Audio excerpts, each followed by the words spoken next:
आप भी बनना चाहते हो गवर्नमेंट जॉब का पार्ट जिसमें आपको ऐसी एक वैकेंसी लेकर आया हूं आप सबके लिए जिसमें काफी अच्छे नंबर्स में वैकेंसी निकाली गई है। इसमें 27,000 वैकेंसीज इस बार निकाली जा चुकी हैं। तो जो भी कैंडिडेट इस वैकेंसी का पार्ट बनना चाहता है वो इस वैकेंसी को बिल्कुल भर के इसका एक पार्ट बन सकता है। यह आपकी स्कूल टीचर की वैकेंसी होने वाली है जिसमें आपको काफी अच्छा पे स्केल देखने को मिलेगा। साथ ही साथ में आपको यहाँ पे काफी अच्छी वैकेंसी देखने को मिल रही है। तो जो भी कैंडिडेट इस वैकेंसी का पार्ट बनना चाहते हैं वो इस वीडियो को बिल्कुल देखना। मैं डेली बेसिस पे आपके लिए ऐसी वीडियोस जो गवर्नमेंट जॉब से रिलेटेड होती हैं वो भी लेकर आता हूँ मॉर्निंग बेसिस पे। तो आप अगर आपको ये वैकेंसी अच्छी लगती है तो मुझे कमेंट से जरूर बताना, सो दैट मुझे पता चले कि आप इन सारी वैकेंसीज को काफी अच्छे से अप्रिशिएट करें और आप इन सबको देखना चाहते हैं। तो मैं आपका डेली बेसिस पे ऐसी वैकेंसीज लेकर आता रहूंगा। चलिए बात करते हैं अब इस वैकेंसी के बारे में without wasting and time. But उससे पहले हेलो वेलकम और स्वागत है आप सबका मेरे एक नई वीडियो में जिसमें लेकर आया हूं काफी अच्छी गवर्नमेंट जॉब वैकेंसी आप सबके लिए। तो जैसा कि आप यहाँ पे देखेंगे, फर्स्ट ये वैकेंसी निकाल रखी है आपकी CTET वैकेंसी निकाल रखी है सर्विस कमीशन में, और यह आपकी निकाली हुई है सीनियर टीचर वैकेंसी निकाली हुई है। तो इसके लिए हम बात करेंगे कि जो भी आपका CTET का जो एग्जाम होता है वो आपको इसमें कंडक्ट करना होगा। अगर आप उसको पास आउट कर लेते हो, जो कि एक सीनियर टीचर के लिए आपके एलिजिबिलिटी क्राइटेरिया का एग्जाम होता है, अगर आप इस वैकेंसी के लिए जाना चाहते हो तो आपको ये एग्जाम कंडक्ट करना होगा। अब इंपॉर्टेंट डेट्स और वैकेंसीज के बारे में आपको बता देता हूँ।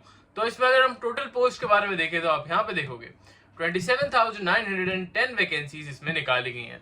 यह अपने आप में एक काफी अच्छा नंबर बन जाता है, स्पेशली एक ऐसी गवर्नमेंट जॉब के लिए जो कि आप सब भर के उसका एक पार्ट काफी इजीली बन पाओगे। साथ में अगर हम ऑनलाइन इसकी इंपॉर्टेंट डेट के बारे में देखें तो 19 सितंबर 2025 को ये वैकेंसी निकाली गई है, और मैंने आपको जल्दी से जल्दी अपडेट देने की इसमें कोशिश करी है, सो दैट आप इस वैकेंसी को जल्दी से जल्दी भर के इसका एक पार्ट बन पाए। लास्ट डेट इसकी 27 सितंबर 2025 की होने वाली है। और अगर हम एग्जामिनेशन डेट की बात करें जिसमें आपका प्री और मेंस के एग्जाम कंडक्ट होंगे, तो आपको प्री के एग्जाम की डेट की बात करें तो 4 अक्टूबर से लेकर 25 अक्टूबर के बीच में आपका ये एग्जाम कंडक्ट कराया जा सकता है।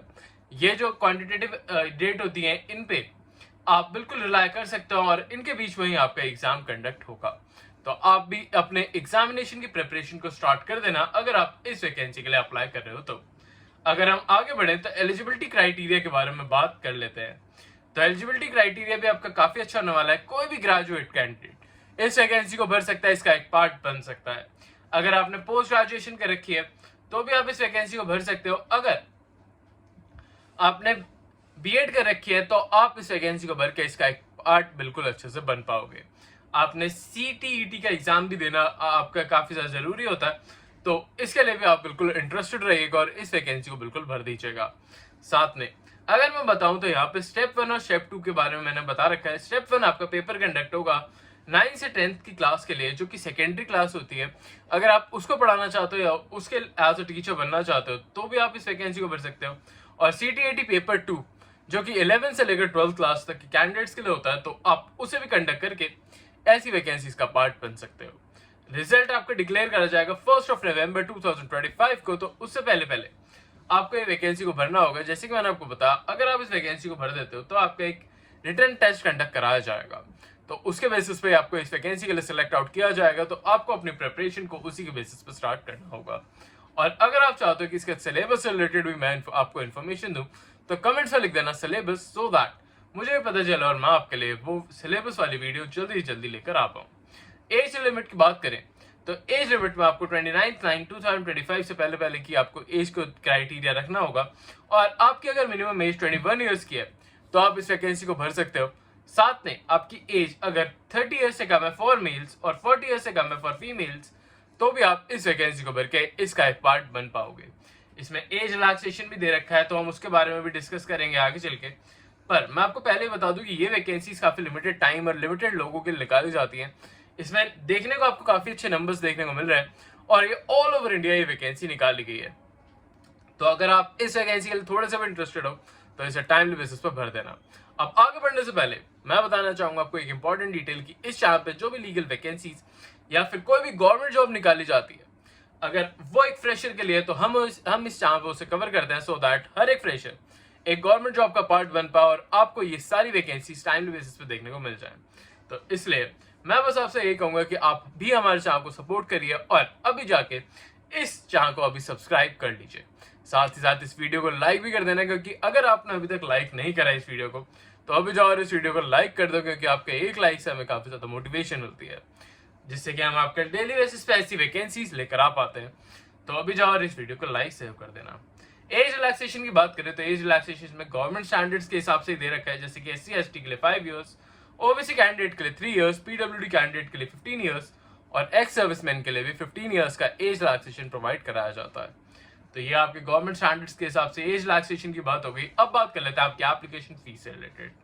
अगर आप जनरल या ओबीसी कैंडिडेट हो तो आपको यहाँ पे एप्लीकेशन फीस पे करनी होगी, जो कि है 960 रुपीज से लेकर 1440 रुपीज तक। तो ये आपके लिए एप्लीकेशन फीस बन जाती है। SC/ST और PWD कैंडिडेट को 760 रुपीज की आपको एप्लीकेशन फीस पे करनी होगी जब भी आप इसका online application form fill out करते हो। तो ये भी एक काफी इंपॉर्टेंट इन्फॉर्मेशन होती है जो कि आपको पता होनी चाहिए कोई भी वैकेंसी भरने से पहले। साथ में आप इनके ऑफिशियल वेबसाइट पे जाके ये सारे फॉर्म को अप्लाई कर सकते हो।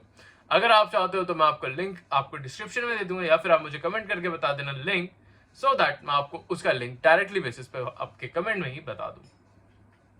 अब हम बात करते हैं इसके सिलेक्शन प्रोसेस से रिलेटेड। तो सिलेक्शन प्रोसेस में आपने अगर CBT एग्जाम दे दिया है तो MCQs रिलेटेड आपका क्वेश्चंस कंडक्ट होगा, जिसमें पेपर 1, जैसे कि मैंने आपको बताया था, पेपर 1 होता है 9 से लेकर 10th क्लास तक के कैंडिडेट्स के लिए, और 9th to 10th के अगर आप उन्हें पढ़ाना चाहते हो तो आपको CBT का पेपर 1 देना होगा, जिसमें आपके 150 मिनट्स में आपको 150 क्वेश्चंस को अच्छे से करना होगा। यहाँ पे आपका नो नेगेटिव मार्किंग होती है, तो ये भी आपके लिए एक प्लस पॉइंट बन जाता है। सेकंड अगर हम बात करें तो पेपर 2 आता है, जो कि 12th कैंडिडेट से 10 से 12th कैंडिडेट के लिए होता है, और इसमें भी आपके 150 क्वेश्चंस पूछे जाते हैं और 150 मार्क्स का ये होता है आपका, जो कि 2.5 घंटे के लिए आपका पेपर कंडक्ट करना होता है। इसमें भी आपके अगर आप चाहते हो तो मैं सिलेबस से रिलेटेड आपको इसकी इन्फॉर्मेशन दे दूंगा। अब इसमें भी आपका नो नेगेटिव मार्किंग होती है, और अगर हम बात करें तो यहाँ पे अनरिजर्व्ड को 50% इसमें मिनिमम अचीव करने होते हैं, और BC कैंडिडेट्स के लिए 45% आपको लेकर आने होंगे, और अगर आप SC/ST कैंडिडेट हो तो आपको 40% तो लेकर आने होंगे इस वैकेंसी का पार्ट बनने के लिए। अब सबसे इंपॉर्टेंट पॉइंट के बारे में बात कर लेते हैं कि कैसे आप इसे अप्लाई करोगे। तो आपको इनकी ऑफिशियल वेबसाइट पर जाके इसे डायरेक्टली बेसिस पर अप्लाई करना होगा, और अगर आप इसको अप्लाई करते हो तो अपने सारे डॉक्यूमेंट्स को अच्छे से अटेस्ट कर लेना, सेल्फ अटेस्टेड डॉक्यूमेंट्स कर लेना अगर आप कॉपी उसमें लगा रहे हो तो। और सेल्फ अटेस्टेड का मतलब होता है आपको उसके नीचे अपना सिग्नेचर करना होगा, जिससे कि वो एक सेल्फ अटेस्टेड डॉक्यूमेंट हो जाता है। साथ में अगर आप चाहते हो कि ये वैकेंसी के लिए आप काफी अच्छे से एलिजिबल हो जाओ तो अपने फोन नंबर, ईमेल एड्रेस और अपना रेजिडेंशियल एड्रेस को काफी इंपॉर्टेंट और ध्यान से भरिएगा, क्योंकि उसके बेसिस पे आपको फर्दर कांटेक्ट करा जाता है। और जब भी आप इसका एग्जाम के लिए भरोगे तो उस टाइम पे आपको अपनी एप्लीकेशन फीस का पे करना होगा, तो उसको भी डायरेक्टली बेसिस पे पे कर देना, टाइमली बेसिस पे। और जो भी आपको फॉर्म देखने को मिलेगा उसे डाउनलोड करके उसका प्रिंट आउट निकाल लेना, क्योंकि वही आपका एप्लीकेशन फॉर्म होता है जिसके बेसिस पर आप ये एग्जाम कंडक्ट कर सकते हो। आई होप आपको सारे पॉइंट्स अच्छे से क्लियर आउट हो गए हो। स्टिल अगर कोई प्रॉब्लम आती है तो आप मुझे कमेंट से पूछ सकते हो, और डायरेक्टली बेसिस पे मुझे DM भी कर सकते हो मेरे इंस्टाग्राम पे। आई होप आपको आज की वीडियो अच्छी लगी हो चैनल को लाइक और सब्सक्राइब करें बिल्कुल मत जाइएगा। अभी कल चलता हूँ, मिलता हूँ आपसे फिर से एक नई वैकेंसी में, तब तक के लिए बाय।